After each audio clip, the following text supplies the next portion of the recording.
Olá, olá! Olá a todos, tudo bem? Tudo muito bem? Espero que sim, né? Estive aqui há pouquíssimos minutos atrás, mas já estamos novamente aqui com um assunto que é muito bacana, um assunto que é muito legal, com uma pessoa que é muito legal, que vai estar com a gente aqui agora. Opa, Jaime, tudo bom? Que bom ter você por aqui com a gente. E nós vamos trabalhar um assunto que, na minha concepção, é um dos assuntos mais atuais aí dos últimos tempos, né? Mais falados dos últimos tempos e mais praticado nos últimos tempos, que chama-se lifelong learning. Lifelong learning é aquele conceito de um aprendizado para a vida, né? Só que não é eu que vou falar sobre isso.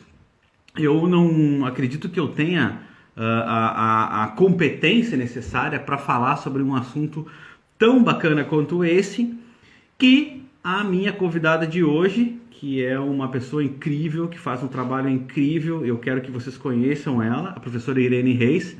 Ela vai se apresentar para vocês daqui a pouquinho, ela vai falar um pouquinho sobre o que ela faz para vocês nesse campo da educação, que é, infelizmente, do Brasil, né, um dos campos que nós sentimos mais necessidade, né? Eu acho que a educação é um dos pilares fundamentais do desenvolvimento de uma nação, e poucas pessoas no nosso país que deveriam se preocupam realmente com a educação e com os impactos do futuro da educação no nosso país, coisas que, diferentemente de países mais desenvolvidos, a gente vê com maior propriedade, que esse assunto é tratado com uma responsabilidade maior. Então, assim, eu quero que vocês conheçam a professora Irene, que está entrando daqui a pouquinho aqui. Deixa eu até chamar ela aqui.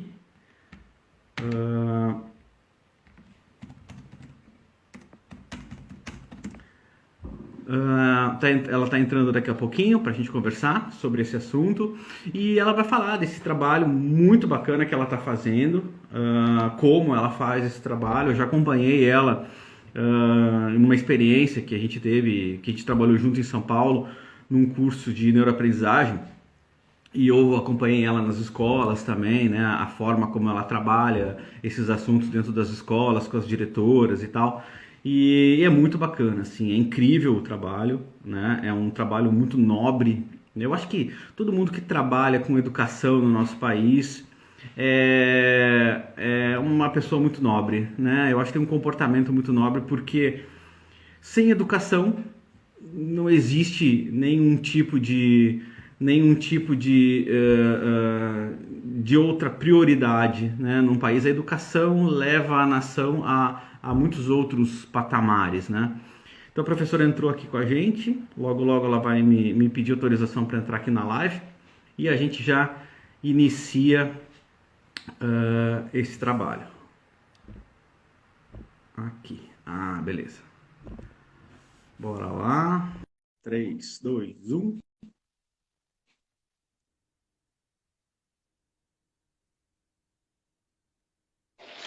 Oi, meu Olá! querido, como é que tá? E aí, prof, como vai? Tudo bom? Bem, e você, como é que anda? Tudo muito bem. Nossa, que alegria estar aqui com você agora. Eu que o diga, que prazer imenso. Tá me ouvindo bem? Tá tudo Muito, certinho? tudo bem, tudo bem, tudo bem. Então, Essa tá voz de bom. locutora, muito bom. Ah, gente, que gostoso ouvir isso, que eu tô rouca. Ontem fui ver futebol no estádio, menino, tô rouca ainda. Mas deu sorte, né? Deu sorte pro São Pois Paulo, é. pelo menos. Sendo corintiana, eu te diria que foi muita Ah! prova de amor, sabe? Ainda por cima da sorte para o São Paulo, foi muita prova de amor. Mas é isso, né? O que que faz? Tá certo, tá certo. Bom, prof, eu estava falando um pouquinho aqui sobre a introdução sobre o assunto que a gente vai falar hoje. E falando um pouquinho também, eu gostaria até que você trouxesse isso com uma propriedade um pouco maior que meu mega resumo aqui, sobre o trabalho que você faz nessa parte de educação, nesse campo de educação, que eu estava comentando que, na minha concepção, trabalhar em prol da educação num país como o nosso é um trabalho bastante nobre, é um trabalho bastante recompensador em todos os aspectos, pela carência que nós temos desse pilar no nosso país, e principalmente por termos os responsáveis, né, sobre o tratamento desse aspecto no nosso país de forma tão cheio de lacunas, né, vamos dizer assim. Então, assim, eu gostaria que você se apresentasse, então, um pouquinho, falasse um pouquinho do seu trabalho, sobre esse trabalho que você faz. E eu separei aqui algumas perguntas para que a gente pudesse trabalhar esse tópico do Lifelong Learning nessa live. Bora lá. Bacana. Consegue me ouvir bem, professor? Sim, sim, consigo. Uhum. Então tá bom. Eu levantei aqui um pouquinho para tirar a gata do escritório. Eu tenho 4 gatos, a gente tivesse tirado todo mundo aqui, mas sobrou uma, então eu saí correndo e tirei. Então peço desculpas aqui. A tua câmera está um pouco baixinha. Se puder te colocar mais aí. Peraí, vamos tentar ajeitar aqui. A gente senão você fica muito baixinha na câmera. Corta, né? E agora deu certo? Tá um pouquinho melhor. Ainda tá um pouquinho pequenininha, mas já está melhor. Deixa eu ver. Depois você edita essa parte inicial toda aí, ó. Não, pode deixar. Depois. E agora? Aí. Melhorou um pouquinho. Que difícil, né? Ajustar tudo isso. Espera aí, vamos lá. De repente, se puder aproximar um pouquinho a câmera, consegue, não? Isso eu acho que não. Mas eu consigo ficar mais perto. Piorou? Eu acho que até piorou. Não, agora não. Agora piorou. Deixa eu ver. Aí, agora sim. Agora melhorou, né? Tá meio pertinho. Deixa eu ver. Aqui. Agora acho que melhorou, gente. Aí, bora lá. Pois é, professora Alexandre, eu acho que é isso, né? A gente está num país que não consegue ainda colocar a educação na agenda como deveria. Agradeço pelas suas palavras carinhosas do início. Eu faço parte da CORE, a Comunidade Reinventando a Educação. A CORE é uma associação do terceiro setor, e na prática o que a gente faz é uma consultoria para as escolas, tanto públicas quanto privadas, tentando atender às demandas desse nosso momento, e que tem tudo a ver com a nossa temática, né? Que é a ideia de formação contínua, a ideia de que a gente não existe se formar, sair da faculdade, atuar e nunca mais estudar, né? A gente precisa estudar para sempre. Então, é um pouco isso que a CORE faz. A CORE vai para as escolas que ela adota, tenta fazer essa leitura de cenário junto com a escola, descobrindo com a escola quais são as suas demandas, quais são as suas necessidades, e a partir daí cocria alguns projetos formativos, tanto com os educadores quanto com os alunos, e tentando linkar, tentando trazer toda a comunidade para perto, porque não se educa em caixinhas compartimentadas. A gente precisa juntar esforços e conhecimentos para fazer uma educação, promover uma educação realmente de qualidade. Também não adianta a gente falar mal do governo, do outro governo, do que virá, sem a gente também, cada um de nós, arregaçar a manga e ir lá e falar, peraí, o que eu tenho a ver com isso? A Constituição diz que a educação é direito de todos, mas também diz que é obrigação de todos. Então, o que eu tenho feito para cumprir com a minha parte, né, naquilo que a Constituição determina que é a obrigação de todos cumprir. Então, se eu tenho um conhecimento, por que não compartilhá-lo? Tem gente que diz, não, mas eu sou muito discreta, eu tenho muita vergonha, eu não quero fazer isso. Para com isso, vai lá e compartilha numa rede social, compartilha num grupo fechado lá de Instagram e vai abrindo esse grupo um pouquinho mais, compartilha ali no grupo da tua escola, no lugar onde você atua, na sua empresa, compartilhe conhecimento. Essa também é uma grande maneira, e já entrando no nosso tema, né, de a gente se educar e ajudar a educar toda a comunidade. Então, na prática, é isso que a CORE faz. Tive o prazer de ter você por aqui com a gente, né? Acho que foi 2019, uma das últimas formações que a gente deu presenciais, antes da pandemia. A gente deu o curso de neurociência com o professor Alexandre, então a gente também traz para o time alguns parceiros, alguns convidados. O professor é nosso parceiro, é nosso convidado, a NeuroExpert é nossa parceira, nossa convidada em várias formações, porque é a maneira que a gente tem também de ser sustentável, né? De captar recurso e de ser sustentável dentro da organização. Então, ter você conosco foi uma honra, foi um prazer. A gente lotou uma sala de formação lá no Novo Hotel Jaraguá. Estava demais, estava incrível. Mas ter você também no nosso trabalho na CORE, gente, o cara veio do Rio Grande do Sul, ficou com a gente, era para dar uma formação só no dia seguinte, e foi me acompanhar, me ver em ação na escola pública, né? Demais. Em que eu estava dando formação para os grêmios estudantis. Então, também é nossa missão contribuir com os jovens para que eles sejam participativos na comunidade. Você não pode pretender tirar a criança da comunidade, enfiar na escola, isolá-la numa bolha escolar e depois pretender que ela saia dessa bolha e seja participativa, saiba tomar boas decisões, escolher bem os seus representantes. Não tem como, né? Se ela nunca participou de uma instância democrática, se ela nunca fez parte de nenhuma instância decisória, não tem como, de repente, anos depois, quando ela sai da escola, dizer para ela, vai lá e decida. Não tem essa prática. Então, a escola também precisa permitir que os seus agentes sejam protagonistas, participantes, tomadores de decisão. Mas, para isso, eles precisam ser apoiados. Então, a formação contínua, para além das matérias escolares, também é muito importante. E com isso, né, que a Cori está bastante preocupada também quando adota uma escola. E sabe, prof, que foi uma experiência incrível, porque eu refleti muito na própria condição de que todos saiam de uma bolha e visitem as escolas públicas também para entenderem o porquê que tanto reclamam de um país, o porquê que tanto reclamam de uma sociedade, de uma educação, porque essas professoras, essas diretoras, elas são pessoas incríveis, elas são verdadeiras heroínas, e o que elas fazem nessas escolas, com tão pouco recurso que a gente viu lá, é algo incrível e que os maiores decisores, tomadores de decisão desse país não têm a mínima ideia do que fazem essas pessoas, de como educam as nossas crianças e o reflexo disso na sociedade, aos quais as pessoas só sabem reclamar. Então eu acho que, ao mesmo tempo de que você faz esse trabalho para pôr na cabecinha dessas crianças esse conhecimento e essa maturidade, esse inverso também tinha que ser trabalhado, sabe? Aqui em Portugal, a escola pública ela é tratada com muito respeito, sabe? A gente tem assim, ó, o filho do vereador do conselho, o filho do político na mesma escola pública de qualquer criança, sabe? Da criança da comunidade, assim. Então, não existe diferença, todo mundo tem o mesmo material, todo mundo tem a mesma mochilinha, sabe? Então, você não sabe quem é rico e quem é pobre aqui na escola. Então, é incrível a diferença e o tratamento que é dado. A criança entra aqui às 8 da manhã, sai às 17 horas, e lá ela tem esporte, e lá ela tem artes, lá ela tem música, lá ela tem... Nossa, assim, a diferença é brutal, assim, sabe, em relação à nossa realidade aí. Então, assim... Sempre que você tenha que dar um rim, né, por ano para a escola privada, né, porque também é essa a realidade, né?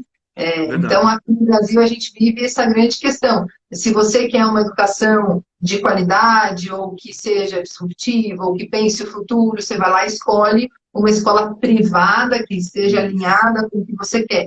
E aí, se você não tem nenhuma condição, você já se sente um frustrado, você já acha que eu fico fadado ao fracasso, porque você não confia na escola pública, você não confia na instância pública.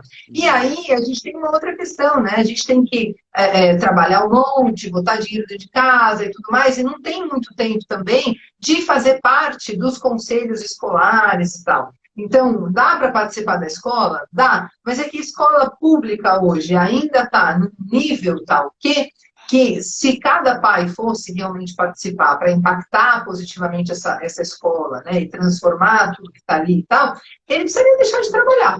Né? É claro, claro. É uma coisa estrutural. Mas ainda assim não haveria garantias, porque também há uma questão estrutural envolvida, que é nós ainda pagamos muito mal os nossos educadores, de maneira que eles têm que trabalhar em mais de um lugar, eles precisam, e aí eles não têm tempo da formação contínua. Olha só, como é que eu vou me formar, como é que eu vou adquirir conhecimentos coerentes com as demandas do mercado, coerentes com o que eu preciso, né, de ferramenta para o presente, para o futuro, para esse mundo vulnerável, incerto, ambíguo e complexo. Como é que eu vou fazer isso se eu preciso pagar as contas da minha casa?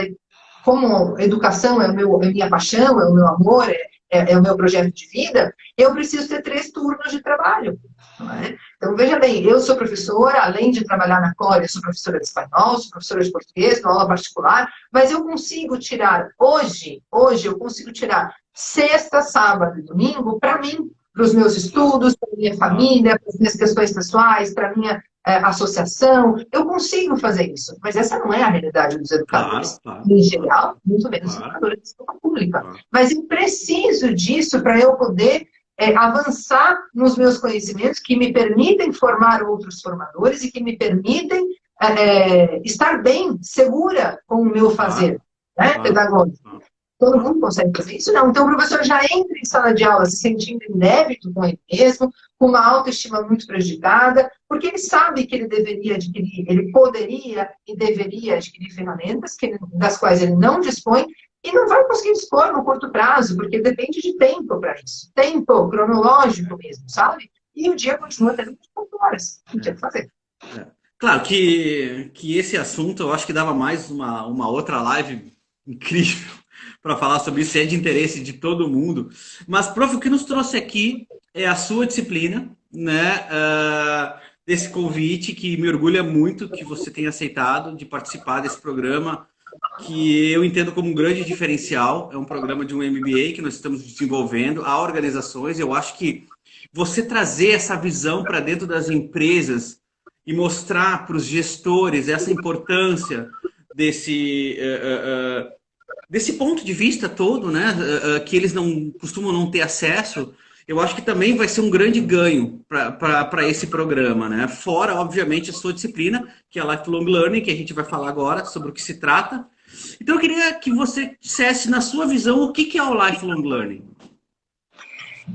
Vamos lá, esse termo está super famosinho, né, gente? A gente adora no mundo corporativo os nomezinhos em inglês, né? Eu tenho aqui um caderninho de notas, que eu dou aula de espanhol, como eu disse, para líderes, e a minha metodologia é um pouco diferenciada. Eu dou aula de espanhol para CEO, diretor, gerente e tudo mais, mas sempre falando com eles sobre temáticas que interessam ao mundo corporativo. Eu não posso dar aula para um CEO, para um diretor de uma empresa, falando para ele, abra um livro na página 3, que nós vamos ver hoje como se coloca uma mesa em espanhol, então o vocabulário de mesa e tal. Eu não tenho nem coragem de fazer isso. Então, como é que a gente faz com um cara que tem pouco tempo, está super acelerado, precisa aprender espanhol para amanhã e não tem o chip para botar lá nele, né? A gente precisa começar justamente com esse conceito de lifelong learning. Então, o que a gente precisa fazer? A gente precisa entender que a aprendizagem se dá ao longo da vida, né? E esses nomezinhos todos em inglês, que eu vou aprendendo no mundo corporativo, eu vou anotando lá num caderninho, vou me aprofundando, né? Mas é muito nome em inglês mesmo. E esse aí a gente pode tentar traduzir como aprendizagem ao longo da vida, né? Como o sujeito em posição de aprendiz permanentemente. Né? A gente se acostumou já com esse termo em inglês, mas a gente já usava alguns termos em português que talvez dessem um pouco conta disso, como formação contínua, formação continuada, etc. É um pouco essa a ideia quando a gente fala desse termo aí em inglês, para os que têm problemas com o inglês, né?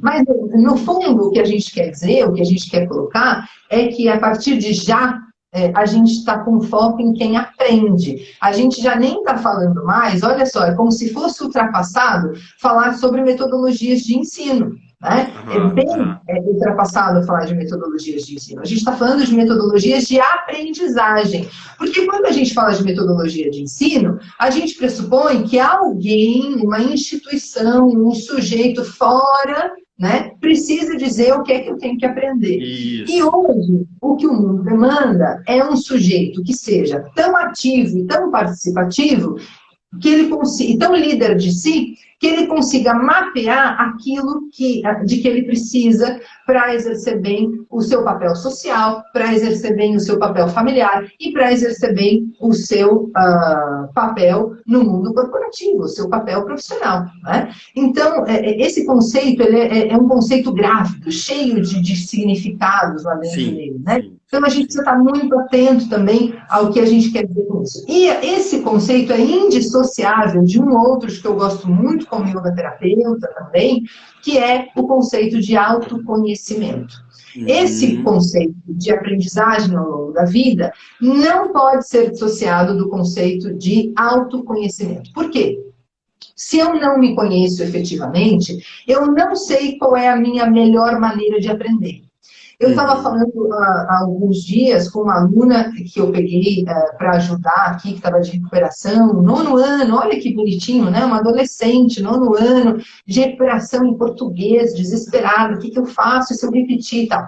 E eu fiz uma curadoria de material para ela, selecionei um montão de material para ela de audiovisual, um montão de material de YouTube. Por quê, gente? Porque nós, eu, você, Alexandre, que já passamos um pouco dos 20, talvez dos 30 anos de idade, talvez um pouco dos 40, inclusive, não falamos sobre isso hoje, nós aprendemos de uma outra maneira.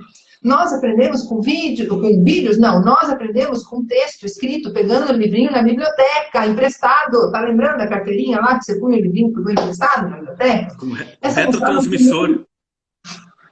Essa moçada não sabe nem onde fica a biblioteca da escola, gente. Sim. Então, se eles não tiverem uma outra linguagem para aprender, vai ser muito complicado que essa aprendizagem tenha sucesso. Então, autoconhecimento é a nossa palavrinha-chave quando a gente fala de formação contínua, quando a gente fala de aprendizagem ao longo da vida. E olha só que eu estou falando de aprendizagem e não aprendizado. Parece que não tem diferença, mas tem um componente muito diferente. Quando a gente fala de aprendizagem, a gente não está falando de uma coisa fechada, a gente está falando de um processo. Né? Então, eu preciso entender os processos de aprendizagem e entender que eles são personalizados. O cerebrinho da Irene aprende, memoriza, guarda, retém uma informação por um caminho diferente do cerebrinho do Alê. E não é nem melhor nem pior, só é um caminho diferente. Mas o Alê não pode dizer para ele como é que ele vai aprender. Quem tem que saber sobre isso é a própria Irene, proprietária desse cerebrinho.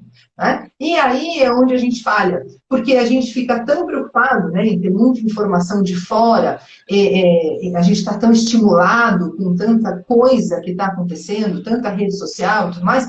Será que a gente está dedicando o devido tempo ao autoconhecimento, a gerir as nossas emoções, a entender como esse cérebro, que caminho esse cérebro faz para organizar o conhecimento, transformar essa informação em conhecimento, toda essa informação em conhecimento aplicável, útil, prático, que possa ser incorporado pelo sujeito?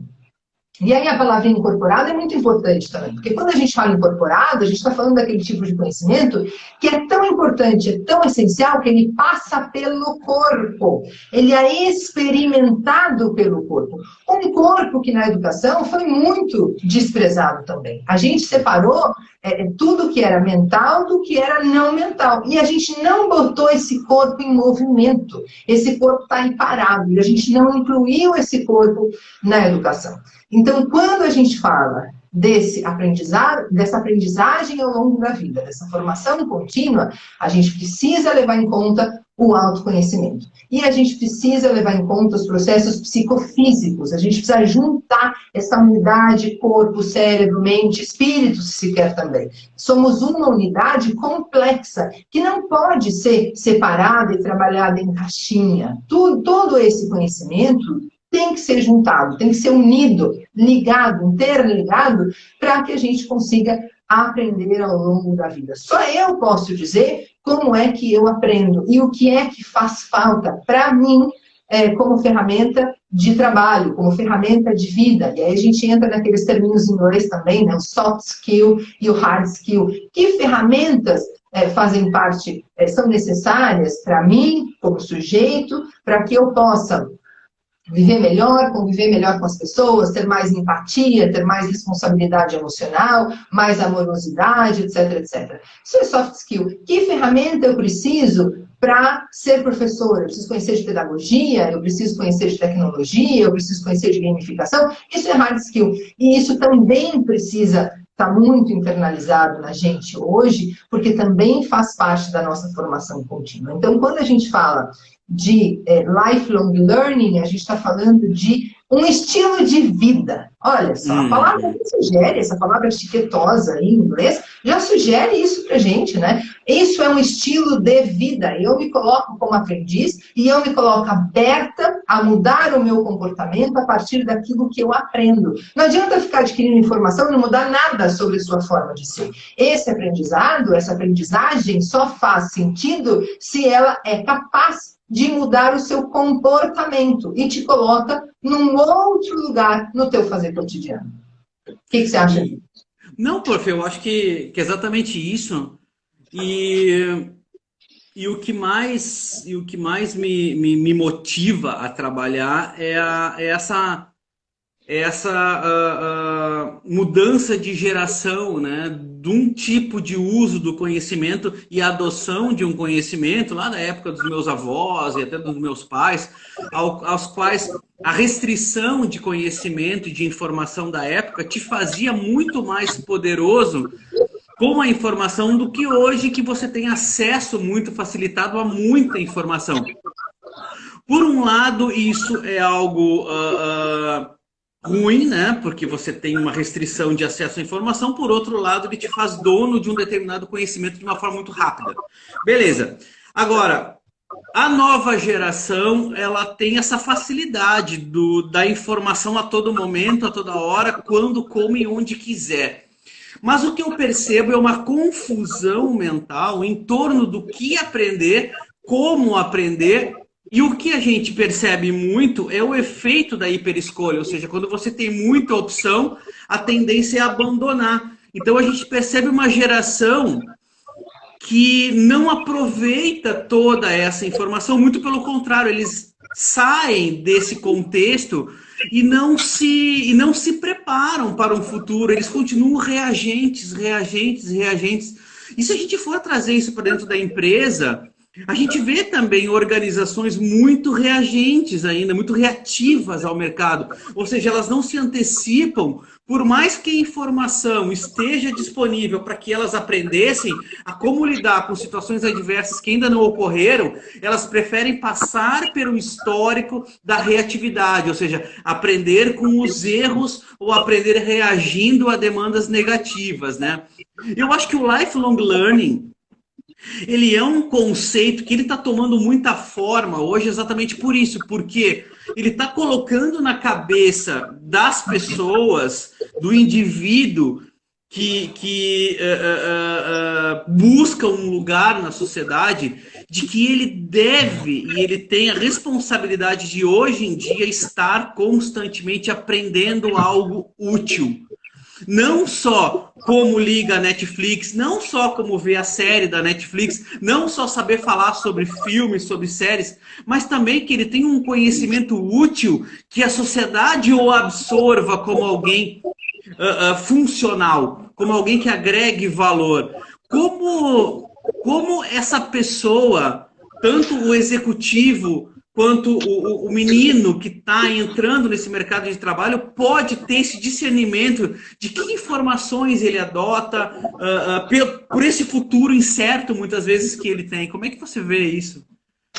Daí eu vou me permitir falar com você, deixa eu ver se está aqui fácil para a gente poder falar e exemplificar ao mesmo tempo. Espera aí que eu vou ter que levantar aqui rapidinho, mas é coisa rápida, olha aqui. Daí eu vou ter que falar com você sobre isso aqui, ó, que é o que motiva a nossa associação. Reinventar a educação, abrir caminhos para a metamorfose da humanidade. Vai um merchandising aí, se alguém quiser, vale a pena esse teu livrinho aí de férias, sabe? Pega esse livrinho, vai lá e lê, porque tem tudo a ver com o que a gente está falando aqui, tá? Quando a gente fala sobre reinventar a educação, do que a gente está falando, afinal de contas? A gente não, né, gente? Edgar Morin, só o maior pensador do século, um homem com 100 anos de idade. Se você não conhece, corre lá e vai conhecer, porque é preciso conhecer esse homem. Quando a gente fala de reinventar a educação, a gente fala automaticamente de abrir caminhos para a metamorfose da humanidade, e é justamente, olha meu amigo Darley aí, vendo a gente. Darley, beijo, amor. Tem um monte de gente boa aí, hein, gente? Nem falando boa noite aqui, nós enganchamos aqui na prosa, não falamos boa noite para ninguém. Boa noite, gente. Vai mandando perguntas pra gente. Então, olha só, quando a gente fala de reinventar a educação, esse reinventar a educação só faz sentido quando, como a gente falou lá no princípio, serve, aquilo tudo de conhecimento serve para a gente se reinventar. E a gente não se reinventa sozinho, a gente se reinventa em comunidade, a gente se reinventa no coletivo.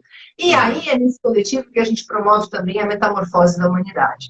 E o que é isso? É um fazer diferente, é um se colocar diferente no mundo, é um se colocar de maneira colaborativa nesse mundo. Apesar de que o mundo corporativo tem a sua inteligência competitiva, e a gente vai falar sobre isso, mas é o se colocar como sujeito de maneira colaborativa, como a gente falou antes, compartilhando o seu conhecimento. Mas será que a escola tem feito isso com as nossas crianças, quando ela ainda está estruturada em provas, em notas, em repetir e tudo mais? Então, é um pouco esquizofrênico você falar que o futuro está pedindo uma coisa, mas a educação ainda está, em sua maioria, com felizes exceções, ainda está fazendo outra. É muito assustador isso, né? Então, a gente precisa olhar para isso. Essa criança, esse jovem, ele precisa aprender aquilo que o Jacques Delors, lá na Unesco, falou, que é o aprender a aprender. Mas será que a gente está ensinando isso quando a gente entrega para os nossos alunos uma lista de exercícios para ele estudar para a prova? Eu fiquei aqui com a molecadinha, mês de dezembro, gente, essa primeira semana de dezembro, última de novembro, estudando lista de exercício em 2021. Ó, horror eu tenho disso, horror eu tenho disso. Mas as criancinhas estão fazendo lista de exercício ainda, que resolve que problema na vida dela? Nenhum, a não ser a decoreba. Então, como que eu falo lá na Unesco, há 20 anos, sobre aprender a aprender, e eu não consigo trazer isso aqui para a educação básica? Qual é o impacto disso no mundo corporativo? Total! Porque essa pessoa que ficou lá resolvendo lista de exercício, como é que ela vai desenvolver uma inteligência competitiva no mundo organizacional? O que é inteligência, afinal de contas? É aquilo que a gente conhece, que a gente adquire de conhecimento para resolver alguma coisa. O que é essa inteligência competitiva? É a capacidade que eu tenho de prever como é que está o cenário em que eu estou no mundo organizacional e buscar soluções para ela. Como? Eu só faço isso se eu se eu fui educado dentro de uma metodologia ativa, em que eu sou o tomador de decisão, em que eu estou ali construindo esse conhecimento e não sendo obrigado a decorar, memorizar, vomitar um monte de coisa na prova e ver lá que nota que eu tiro. E se eu não fui bom naquilo, a escola reforça aquilo em que eu não sou bom. Ela não vai atrás daquilo que eu sou bom para melhorar minha autoestima e me mostrar, olha só como você dá conta, olha só como você consegue, vai por esse caminho aqui, que você foi bom aqui, então você consegue usar o mesmo caminho para ser bom ali. Não, ela não faz isso. Ela vai e reforça aquilo em que você não foi bem. E, portanto, ela alimenta aquela tua sensação de fracasso. Claro. Quando ela não mapeia o teu sucesso, né? Não mapeia o teu sucesso, ela não fala sobre o teu sucesso. O teu sucesso é sua obrigação. Já ouviu isso em algum lugar? Você tem obrigação de bem. Foi bem? Não precisa te dar parabéns, você tem obrigação de bem. Oh, meu pai, não é isso, né? Claro, não é isso. Então, olha só o que a gente tem aqui. Essa molecadinha precisa aprender a aprender de verdade. E o que o Delors, lá na Unesco, estava dizendo com esse negócio de aprender a aprender? Ele estava falando sobre a capacidade, ele estava falando sobre lifelong learning. Gente, vocês vão entender o que eu estou falando. Por que ele estava falando disso? Porque ele estava falando sobre a nossa capacidade de prosseguir aprendendo, de continuar aprendendo, de persistir nessa aprendizagem. E é mais, ele estava falando sobre a nossa capacidade de organizar a nossa aprendizagem, sabe? E organizar essa aprendizagem de maneira que a gente possa ter um controle eficaz do tempo, da informação, um controle, uma gestão, não vou colocar controle, vou colocar uma gestão eficaz do tempo, da informação, dos lugares em que eu vou buscar essas informações, uma gestão desses conhecimentos meus, individuais, e dos conhecimentos do grupo que está comigo, que me cerca, né? Então, eu também estava falando de uma coisa muito importante, que é motivação para que isso aconteça e confiança. Mas são duas palavras também muito bonitas que fazem parte desse contexto. Porque a motivação é o motor para a ação, é aquilo que te põe em movimento. Ninguém te dá uma motivação. A motivação não é obra do Divino Espírito Santo que baixou aí, não é isso. A motivação é o seu motor para o movimento, o seu motor para a ação. E essa ação tem que fazer sentido. Fala para mim se essa criança tem algum sentido na vida, fazendo um diabo de uma lista de exercícios para depois tirar nota, meu Deus do céu. Claro que não. Muito pelo contrário, né? Muito pelo contrário, né, prof? Ela acaba aprendendo a sentir medo da escola, medo do aprendizado, e ela dá ênfase à sua falha, ou seja, eu não faço para não falhar. Porque se eu falho, o meu cérebro me deprime. Porque a gente só ganha a motivação a partir do momento que você vence. Porque a motivação ela é estimulada através da dopamina. A dopamina só se tem numa expectativa positiva ou de um ganho ou de uma experiência que você consiga fazer a associação lógica de recompensa. Se você enxerga um desafio como algo que você possa se fragilizar ou se demonstrar frágil, a tendência é evadir, né? É o leão das savanas africanas. Eu tô lá ameaçado. Oh, não tenho sanguinho aqui no meu cérebro circulando. Eu tenho aqui nos meus membros inferiores, dizendo assim, corre, que isso aí é perigosíssimo. Esse negócio de prova é perigosíssimo. Professora, me deu um branco. Claro que te deu um branco, não tinha nem sangue circulando ali no seu cérebro, estava tudo na perna. Tanto estava na perna que você estava lá com a perninha nervosa, ó, se balançando inteirinho, porque o teu corpinho queria sair daquele lugar, queria evadir daquele espaço. Estava em pânico total. Quem é professor e quem é aluno sabe o que eu estou falando, porque já viveu isso, já passou por isso. Mas a gente falou da motivação. E tem a outra palavrinha, né? Que é a confiança. Uma palavrinha muito bonita. Vem de fiar junto com. Ó, que boniteza! Tecer junto com. Isso é a confiança. Como que eu vou tecer com alguém na minha escola que lá está querendo me dar, me ameaçando me repetir, ameaçando, colocando em xeque a minha inteligência, me fazendo passar por burro diante dos outros que fazem parte do meu mesmo grupo, né? Como que eu estabeleço uma relação de confiança com a aprendizagem, se essa aprendizagem está automatizada e não faz nenhum sentido, não conecta com absolutamente nada do meu dia a dia. Eu estou aprendendo coisas que eu não sei para que servem no futuro, mas eu sei que hoje não solucionam nada na minha vida.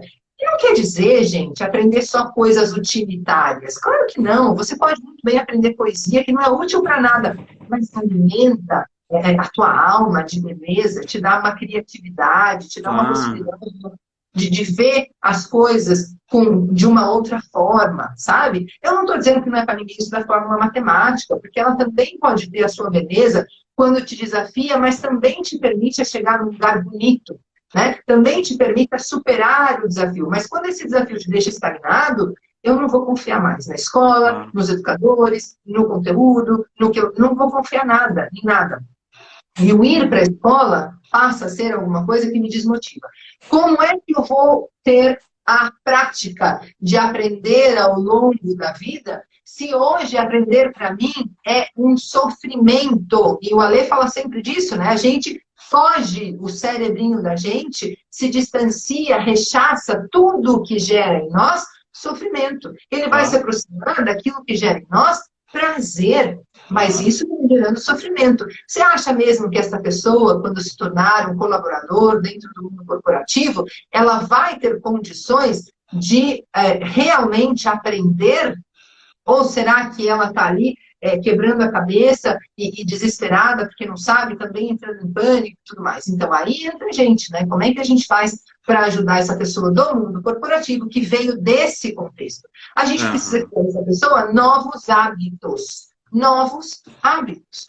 Então, mesmo quando a gente perde a memória, o Ale pode falar disso muito mais do que eu, mesmo quando a gente perde a memória, a gente dificilmente perde a memória de alguns hábitos. Se você a vida inteira, por exemplo, botou o teu cafezinho lá e botou açúcar depois de botar o café, você pode lembrar de um monte de coisa, mas você vai lembrar dessa sequência, porque você perdeu memória de pessoas. Eu amo a ler, mas eu não lembro dele depois que eu tive um problema de memória. Mas eu ainda me lembro que eu gosto de café, e eu vou lá e adoço o meu café, se é que eu fazia isso antes. Eu nunca adocei o café, eu gosto de café. Eu nunca vou permitir que ninguém adoce no café.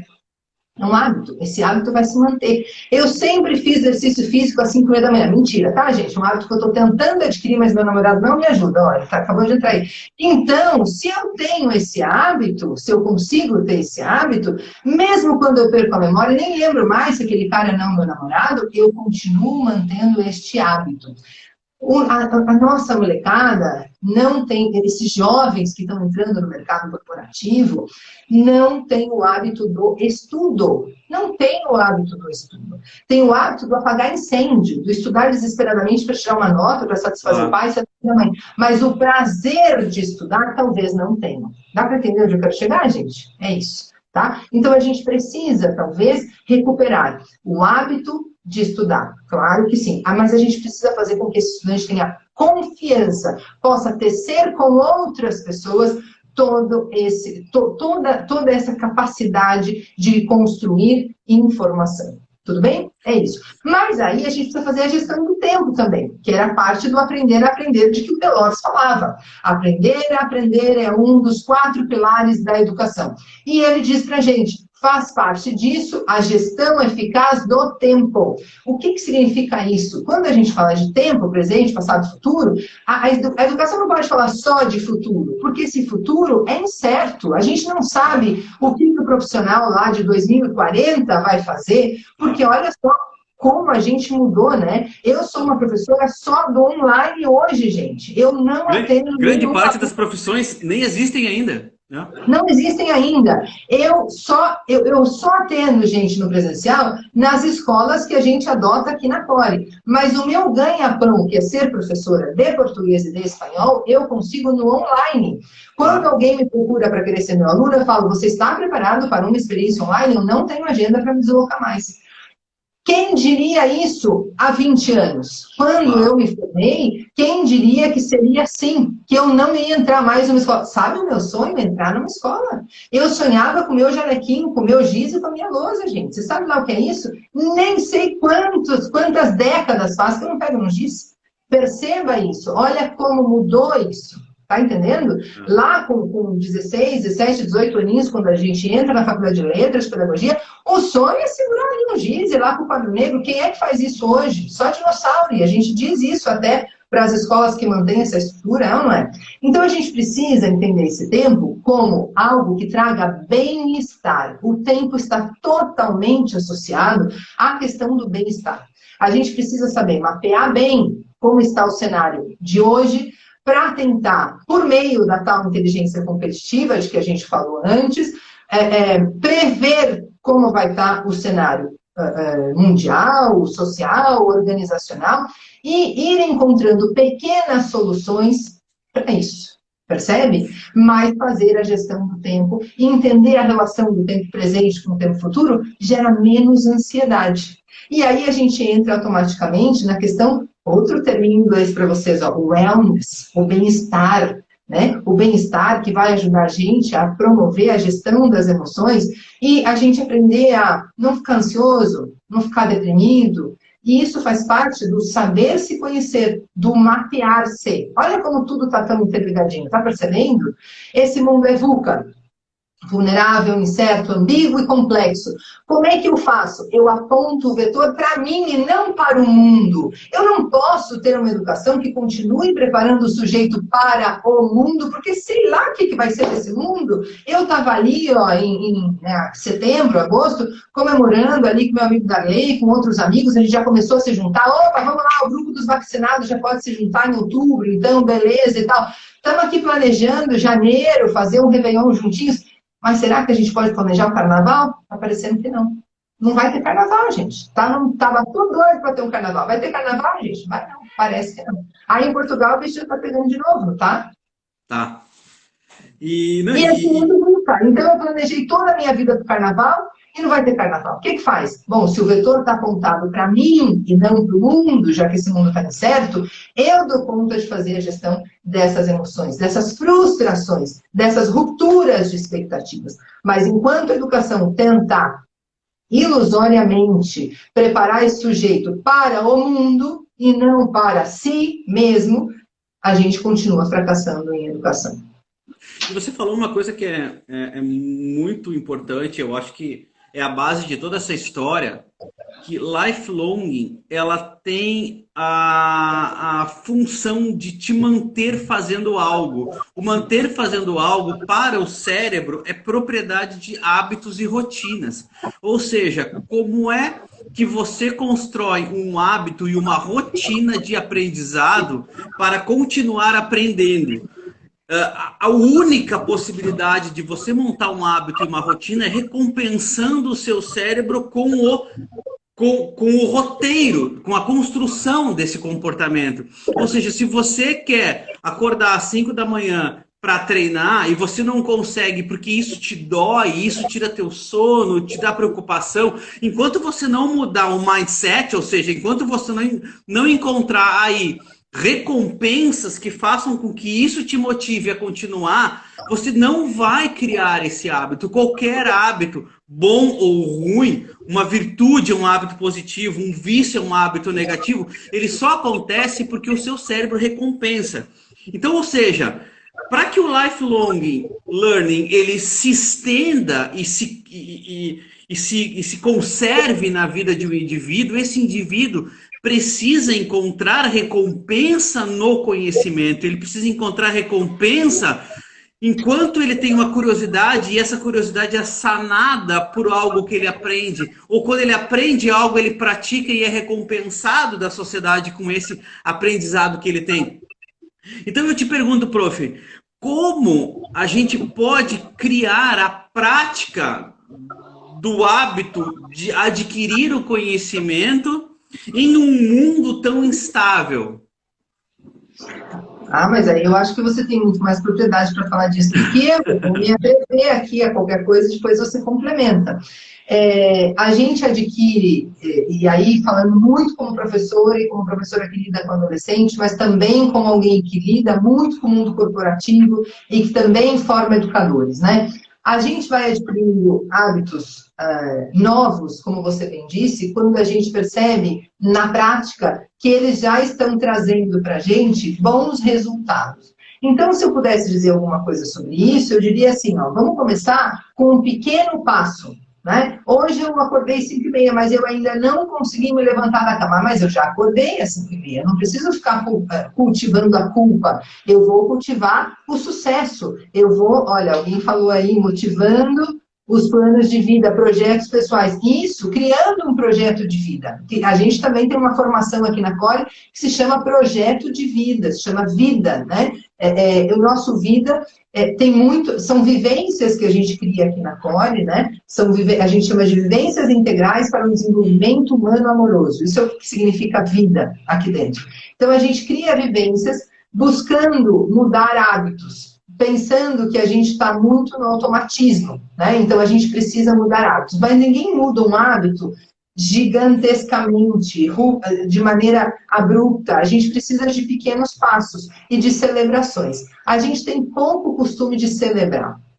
A gente tem muito mais o costume de se cobrar, né? De se culpa. A gente foi criado sob uma égide cristã que cultivou bastante a culpa também em nós. Então, a gente precisa se livrar um pouco dessa culpa e celebrar um pouco mais esse pequeno passo, essa pequena mudança de hábito. Porque isso vai gerando no nosso cerebrinho, isso de que você falou, que é o prazer, que é a satisfação, né? Então, eu vou querendo mudar mais ainda. Então, se hoje eu acordei 5h30, amanhã eu acordo e levanto. Pode ser que eu levanto e vou ficar um pouco mais lerda, não vou conseguir fazer ainda a atividade física, mas depois de um tempo, eu acordo, levanto e faço uma atividadezinha de 15 minutos, levanto, acordo de meia hora, e por aí vai e chego onde eu quero. Mas é processual, é exponencial, nem todo mundo consegue do dia para a noite ir lá e fazer a mudança. E você não precisa se submeter a isso, você não precisa dessa violência com você. Também o princípio da não violência é importante nesse aspecto, né? Então, se a gente quer mudar um hábito, não precisa ser violento para fazer isso. Se a gente adota o princípio da não violência, a gente vai se conhecendo, ressignificando o nosso fazer e mudando pouco a pouco esse hábito. Bom, a gente precisa entender um pouco essa questão que a gente fala de como que, dentro do mundo corporativo, como que as pessoas podem fazer isso. Não é sozinhas, elas podem ter um gestor. Esse gestor, ele está olhando o mundo corporativo, o mundo organizacional, de dentro para fora e de fora para dentro. E é ele, talvez, a pessoa mais indicada para ajudar os seus colaboradores nessa pequena mudança de hábito que vai se transformar, como alguém falou aí, a Beatriz falou aí, vai se transformar em projeto pessoal, projeto de carreira e projeto de vida. Olha que bacana, né? São essas pequenas mudanças de hábito, pequenas, eu não estou falando de um negócio violento, estou falando de uma não violência aplicada, uma autocompaixão, uma não violência aplicada a nós mesmos, que vai fazer com que a gente mude pequenos hábitos. Essa mudança de pequenos hábitos vão se transformar em projetos pessoais, que vão se transformar em projetos de carreira, que vão se transformar em projetos de vida. E quando a gente está falando de projeto, essa palavra também é muito bonita, ela vem de projétil, aquilo que eu lanço para frente. Sim, né? sim, Então, automaticamente, eu estou falando do que eu espero de uma educação do futuro. Né? Eu espero isso, que ela seja capaz de me dar base e suporte para que eu construa o meu projeto de vida com todas as áreas que uma vida precisa ter contemplada. Né? A área da família, a área da saúde, a área social, a área da autoformação, obviamente. sim. Eu até me arrisco a dizer que uma mudança de hábito, uma mudança de comportamento, elas são balizadas por dois princípios básicos, que é o princípio da relação emocional que você tem com essa mudança de hábito e essa mudança de comportamento, que envolve prazer, envolve dor, envolve resultados, envolve gratidão, envolve tudo aquilo que te conforta ou te afasta de determinado tipo de comportamento.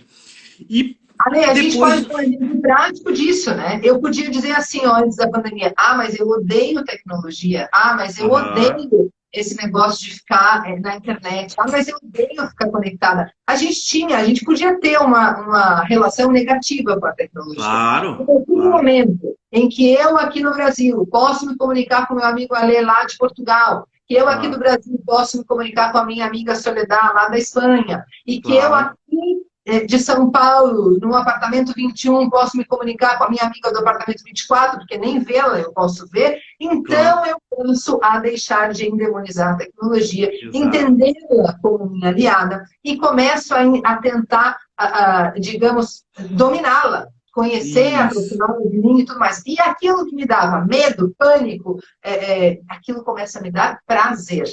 Com os educadores de dentro da escola também aconteceu isso. Eu vou lá entrar num Meet. Gente, que educador tinha entrado em tanta sala hoje? Estava falando com a mãe outro dia, olha, eu uso Skype. Mas você usa Skype ainda, amiga, eu uso. Skype é bom ainda.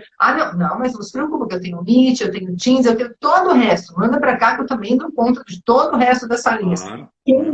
Quem não, nesse momento, dá conta de salinhas de reunião? Então, aquilo que a pandemia trouxe de positivo, se é que a gente pode tentar mapear alguma coisa... Mas claro. Né, gente? É esse controle do medo, digamos, essa gestão do medo da tecnologia. Esse pequeno prazer de desfrutar de alguma coisa que tenha vínculo com a tecnologia e obter benefícios disso. Isso é muito bacana. Claro. E o segundo ponto é o propósito, né? Você tem que entender o propósito daquilo e que nem todo mundo sabe. Por exemplo, você vai numa nutricionista porque você quer perder peso. Mas você quer perder peso por quê? Aí você vai dizer, porque eu acho que, sei lá, eu tô gordinho e eu preciso emagrecer. No fundo, o seu propósito não é esse. No fundo, você quer fazer isso porque você tá apaixonado por uma menina e você precisa conquistar essa menina. Veja o propósito intrínseco dentro de um esforço e dentro de uma mudança de hábito que você está fazendo. Então, eu acho que se o gestor, dentro da sua disciplina, nesse momento, conseguir entender esses elementos intrínsecos que fazem com que os seus colaboradores e a professora entenda os elementos intrínsecos que fazem com que o seu aluno busque o aprendizado.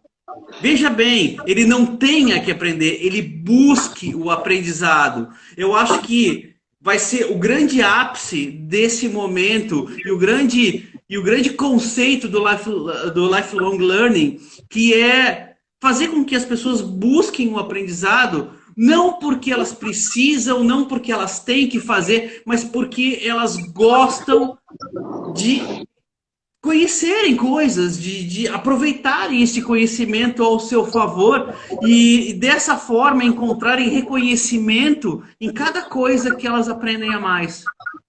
Mas aí, Ale, acho que a gente também precisa de uma mudança de cultura no mundo corporativo, principalmente, mais do que na Então, escola, nesse caso, que é claro, o claro, seguinte, a gente aprender que não dá para ficar investindo só em hard skill. Eu não posso claro, investir não, mas esse grupo aqui precisa aprender planilha Excel. Amigão, esse grupo aqui está com um problema de conflito. Eu preciso claro, agora falar de um soft skill, que é mediação de conflito. Então, a claro. gente vai ter que lidar com a inteligência emocional dessas pessoas, fazer uma gestão de conflito, construir uma equipe mentalmente e emocionalmente saudável, que Claro, esteja disponível e predisposta a aprender a planilha Excel, que você quer que eles aprendam, a claro, aprender claro, qualquer outro hard skill necessário. claro. Mas enquanto a gente não tiver consciência de que não é perda de tempo, é ganho de tempo, investir em soft skill, investir em autoconhecimento, investir em gestão das emoções, a gente vai continuar atrasando a evolução de cada um dos nossos colaboradores e, portanto, a chegada da organização naquele ponto meta que ela estabeleceu como ideal para ela, e aí também, né, toda a nossa sociedade, porque o impacto final é esse. A gente continua falando de competição, competição e menos de colaboração, porque a gente não sabe ainda como colaborar, a gente só aprendeu a competir, a gente não Claro, sabe ainda que dá para a gente ser bom e colaborar ao mesmo tempo. Né? claro, Então, claro. olha, não dá para a gente falar ainda de sustentabilidade, olha, Agenda 2030, hein? Não dá para a gente falar de sustentabilidade enquanto a gente não olhar para cada sujeito com quem a gente está lidando dentro do nosso mundo Aham. corporativo. A gente não falar sobre as emoções. Tem uma pesquisinha aqui de antes da pandemia, da OMS, né, falando sobre a depressão. A depressão como uma das coisas mais incapacitantes com as quais a gente vai ter que lidar daqui para frente. A gente já tem que lidar ainda mais depois da pandemia. Um dado de 2017 que aumentou exponencialmente depois da pandemia. Mas em 2017 a gente tinha mapeado 300 milhões de pessoas de todas as idades sofrendo transtornos de depressão. E quando a gente tem esse dado de pessoas que foram diagnosticadas, de pessoas que foram atendidas, tiveram um recurso mínimo para ser atendida, quantas estão fora desse mapa? Porque nem Nossa, que nossa, não sabem, nem sabem que nossa. não sabem. Uma das questões mais problemáticas hoje no mundo do trabalho são as licenças por depressão. E Claro. mesmo assim a gente continua investindo mais em hard skill do que em soft skill. Vê lá se a gente não precisa fazer uma mudança cultural, investir nessa formação contínua, entendendo que é ela que vai dar a base para a gente investir no que é certo investir. Ah, Se o cara está com um cérebro bom e saudável, ele vai conseguir diagnosticar sozinho qual é a hard skill de que ele precisa para desempenhar melhor o trabalho dele. Se as emoções dele estão super confusas, por mais que o gestor diga para ele, amigo, você tem que adquirir tal ferramenta, ele não tem como, ele não tem motivação, ele não tem motor para essa ação. E a gente precisa dessa consciência, sabe? é.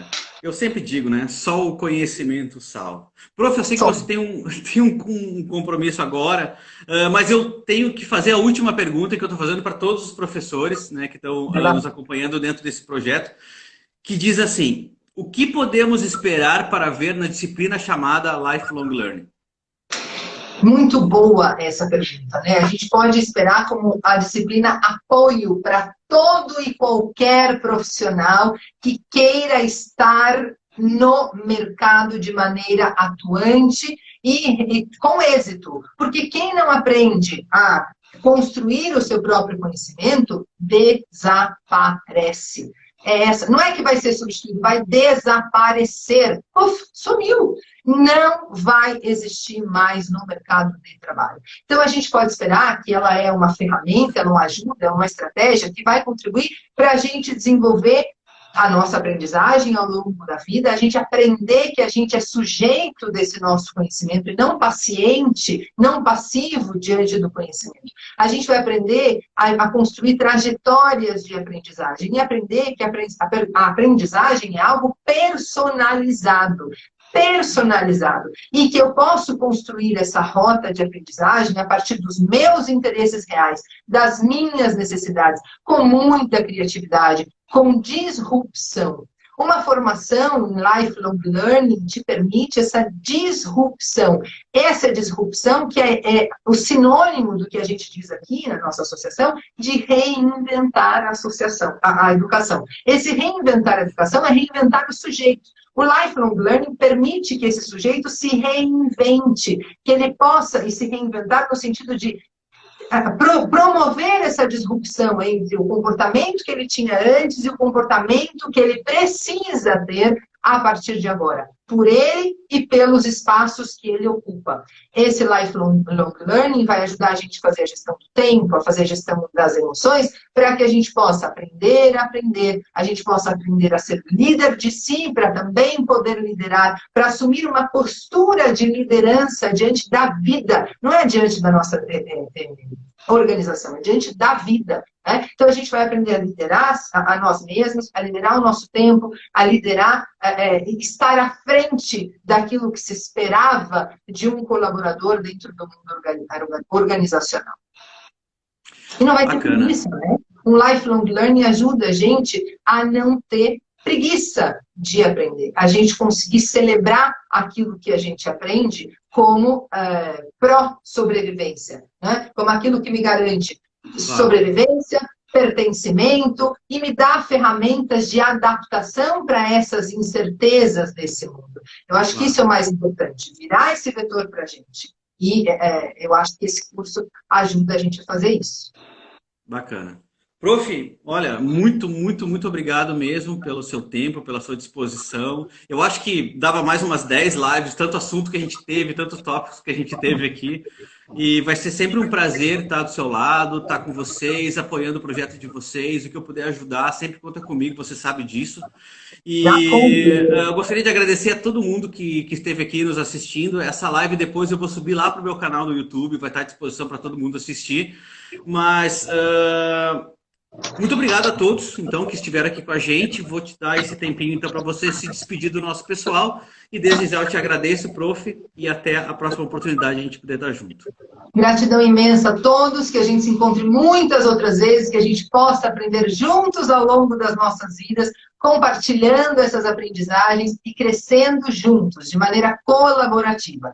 É disso que a gente precisa. Obrigada a todos que fizeram um tempinho, ao vivo, ou daqui a pouquinho vai ver o vídeo. Valeu, gente. Até a próxima. Valeu. Beijo, gente. Até mais. Tchau, tchau.